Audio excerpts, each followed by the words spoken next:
I have two stepdaughters, Scarlett 18 and Ava teen. Scarlett is a fantastic singer.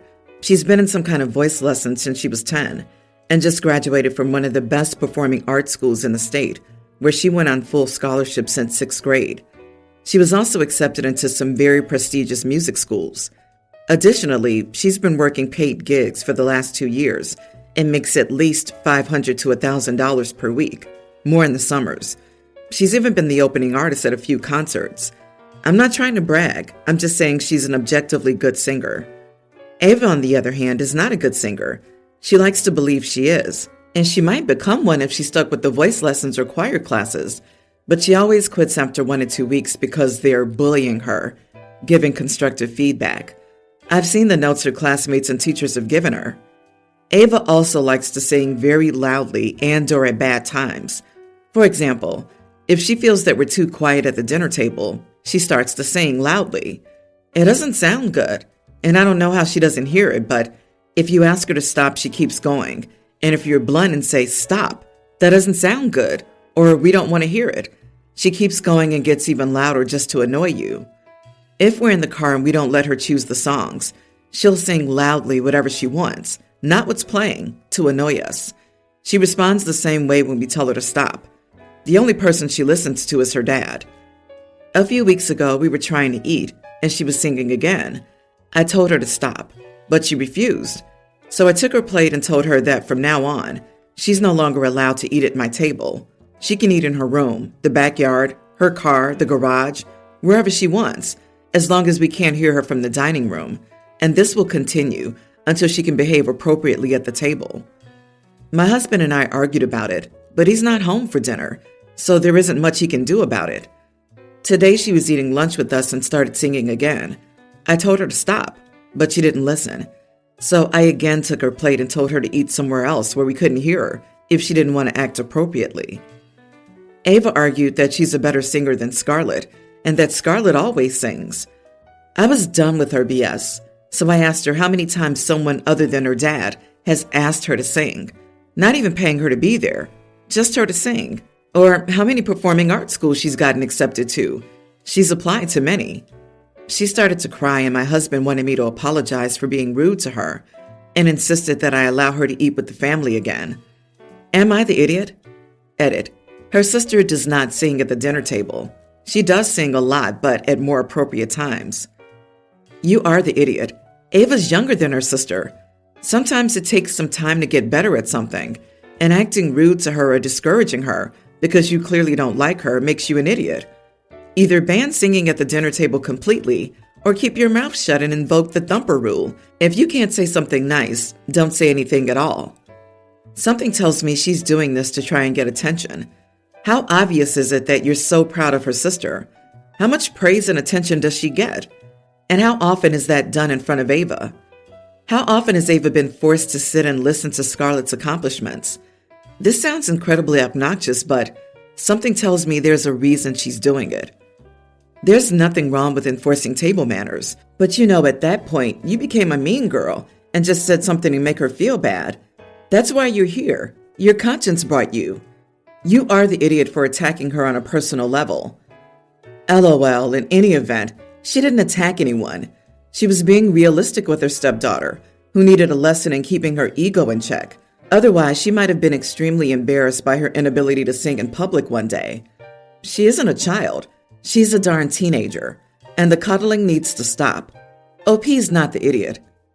Agree. How many times should OP have to say that there's no singing at the dinner table? If OP keeps allowing this girl to sing at the table, OP would be told by many on this board that she was a jellyfish with no spine and should have given consequences the first time she set a boundary and the child stomped over that boundary. My 34 male stepbrother, 35, recently had his first child, but it was a pair of conjoined twins.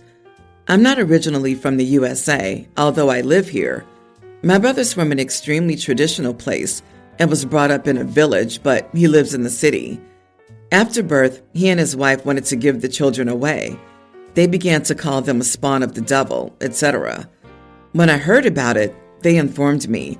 I visited the children and told them to get them treated. They didn't listen and just wanted to give them away and ranted about how they were cursed, etc. I finally told them I'd take the children if they didn't want them, and they agreed gladly. I legally adopted them and took them back to the USA, where they were treated. They're separated now. This took well over a year. Both of them are doing well. Stepbrother and his wife learned about the separation and contacted me to fly back to the country and give them the children again. I refused and asked them to screw off. They were saying that my sister-in-law is unable to get pregnant now and is ready to accept the children. But I didn't relent and told them that they didn't deserve to have kids. My brother got mad and threatened to sue me and said he was their biological dad. I asked him to go ahead and sue me, and I think he's currently consulting a lawyer. Now, a lot of my family and friends are saying that as they're ready to accept the child and are unable to get pregnant now, I should give them back. But I don't want to do that, considering they didn't want them earlier. Am I the idiot? Not the idiot. They hated those kids when they were born and didn't want them, so you took them in. You said you legally adopted them, so I don't think you can take them back. But I'd contact a lawyer and start getting things in order. In my opinion, their actions don't deserve them to have children. It sounds like karma paid them a visit for giving away their conjoined twins. Anyone who calls their newborn children spawn of the devil doesn't deserve to be a parent. This is karma biting them in their butts. They had it coming. Not to mention all the hard years you've dedicated to their treatment. It must have been exhausting and mega expensive to go through that. And now they suddenly want the kids back? How convenient. Screw them. They don't deserve anything. It's interesting now that the kids are normal, that they're ready to have them. What a load of BS. Send them the bill for all the treatments and watch them disappear again. Sarcasm. But those are your kids. The children are not puppy dogs that you can give back and forth. You are a wonderful person who clearly loves those kids and did the best you could for them and their health. You're doing nothing wrong. Fight for those kids. For them, you are their dad. The past weekend, my boyfriend and I joined his friends for a weekend getaway at a cabin, Airbnb. 5 people total. Me, him, a male friend, his girlfriend, and my boyfriend's girl best friend. I've never liked this girl best friend because she gives me pick-me vibes, and I think she either has a crush on my boyfriend or likes attention. She doesn't like me either. I remain very cordial with her. When we arrived at the cabin, she told my boyfriend that she hadn't packed any pajamas, and none of her clothes were appropriate since they'd get dirty. She couldn't wear the other girls' clothes because they wouldn't fit, so she begged my boyfriend to give her my pajamas, since I always pack extra. Without asking me, he gave her my pajamas.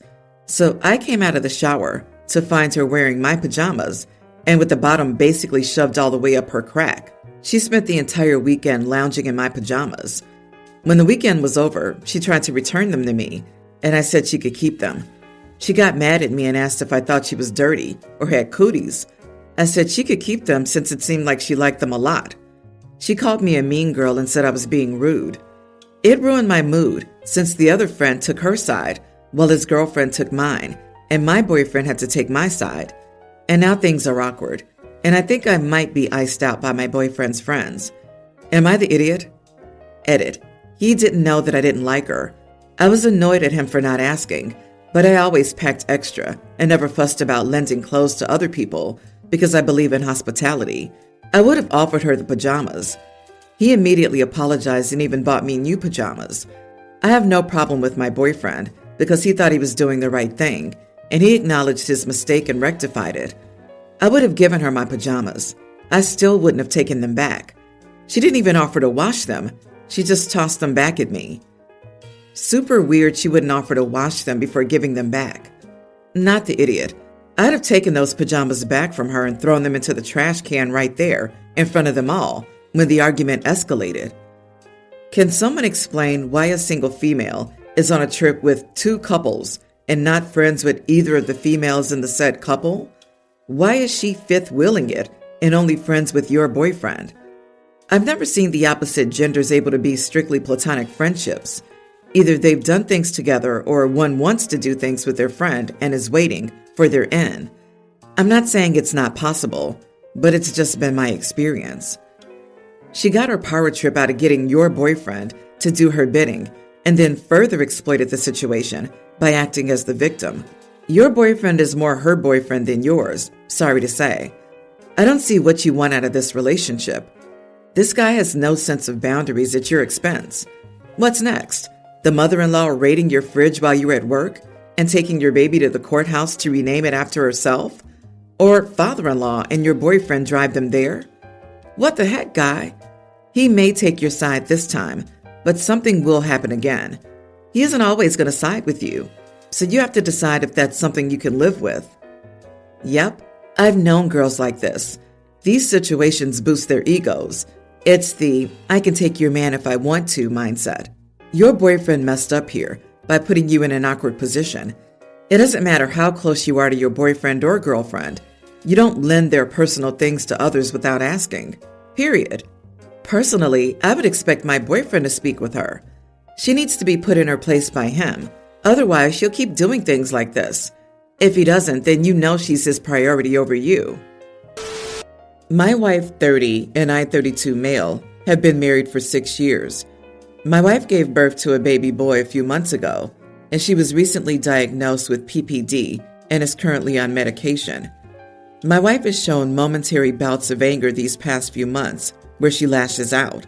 These bouts of anger are usually temporary, and even though they're extremely fierce, I understand it's a symptom of PPD and sympathize with what my wife is going through. A couple of days ago, I had gone out to get groceries, but I had forgotten to get onions, which my wife is repeatedly reminding me to get. It was my fault, and there were a lot of items to get. I should have written them down on a note to avoid forgetting any items. When I returned home and my wife asked for onions, I apologized and said that I had forgotten and that I'd drive back to the store to get them if she wanted me to. However, my wife completely lost her cool and started lashing out at me again. She was really angry and grabbed an item from the counter without looking at it and threw it on the floor. I knew what the item was, but I was too late before my wife threw it on the floor and broke it. It was my late sister's watch. My sister passed away a couple of years ago from cancer, and it was the most challenging thing I've ever had to go through in my life. She gave me the watch as a memento to keep. I had gotten this watch for her on her birthday many years ago, but she got it engraved with our names. It meant a lot to me. So when my wife broke the watch and shattered it, I felt a bit numb. My wife immediately apologized multiple times and was sobbing really heavily. I told my wife it wasn't her fault and that it was all right because I wanted to calm her down, but I internally felt devastated. That was when, for the first time ever, I questioned if I loved my wife anymore. I don't plan on doing anything drastic for the next few months because my wife is already going through PPD and I don't want to add additional stress on top of it. But after a year or so, I'm seriously considering the possibility of a divorce because I'm really not sure if I love my wife anymore. Am I the idiot for considering divorce? Is anyone an idiot for considering divorce when they feel they no longer love their partner? Certainly not. Is anyone an idiot for leaving a PPD wife with a newborn is the better question.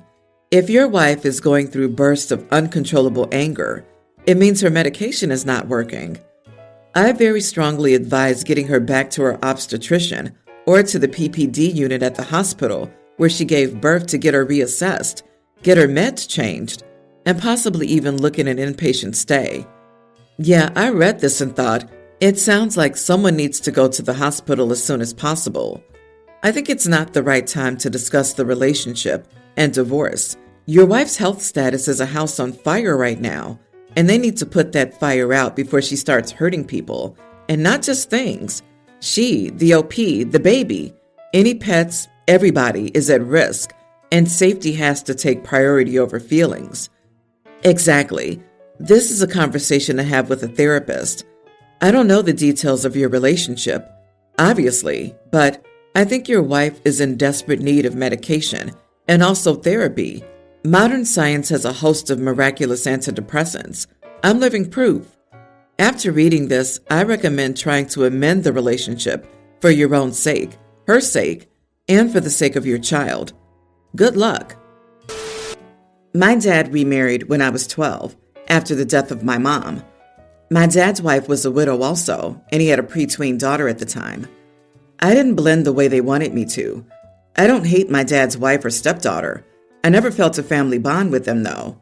But my stepsister can be really sweet. She also has special needs and behaves very young as a result. She struggles to comprehend things like someone her age, 20, would. And her view of the world is very young. It makes her far easier to manipulate and far easier to upset. There were times when I still lived with them when I had to be very careful about what I talked about because she would get so upset. Movies had to be very happy and cheerful, and they could not have death, bullying, or any sarcasm in them because they could really upset her, which is why I'm so angry right now. So I'm expecting a baby, and my stepsister was so excited the last time she saw me. She told me she was so excited for me to have a boy named after his dad. I asked her what she meant, and she told me my dad and her mom told her that I would name a boy after her dad, like I'd name a girl after my mom. She told me she hoped I had a boy, and she was so excited and so easily believed that I would do that. I mentioned this to my dad, and he sheepishly admitted that they had told her that, and that they were going to ask me to consider naming a son after my stepsister's dad because it would mean so much to her. I told him I wasn't going to do that, and he should have known that. He told me they figured, but they also really wanted his stepdaughter to be happy. I spoke to him with his wife present and told him to correct the lie they told, or he could deal with the consequences of not doing so. She told me that I would be heartless to deny her daughter this. My dad asked why I wouldn't do it, and I told him I wasn't the one who told the lie. I told him the choice was up to him, and he could live with the consequences. They said I was blackmailing them and playing games, which wasn't fair. Am I the idiot? Why would you name a child after your dad's wife's ex-husband? You understand that your dad and stepmom probably have mental issues too, if they thought this was a reasonable request. Not the idiot. And honestly, just tell your stepsister that they lied to her from the start. Then the three of them can deal with that however they want, and you can live your own life. Are they delusional thinking that you'd actually want to name your child after a man you've never met? Or did they plan to manipulate you into it by telling your sister you would? You have some very strange parents. I hope your late mother had family you could hang on to because your nuclear family is not sane. Do they have a plan for when they die? They're trying to force you to become closer to her. OP, walk away. This is a way for them to gauge how invested you are in your stepsister. They're probably at the age where they're eyeballing you as a future career. Every interaction with you and your baby going forward will be about appeasing your stepsister instead of supporting your new family. It's better to cut the cord now and enjoy what's left of your pregnancy.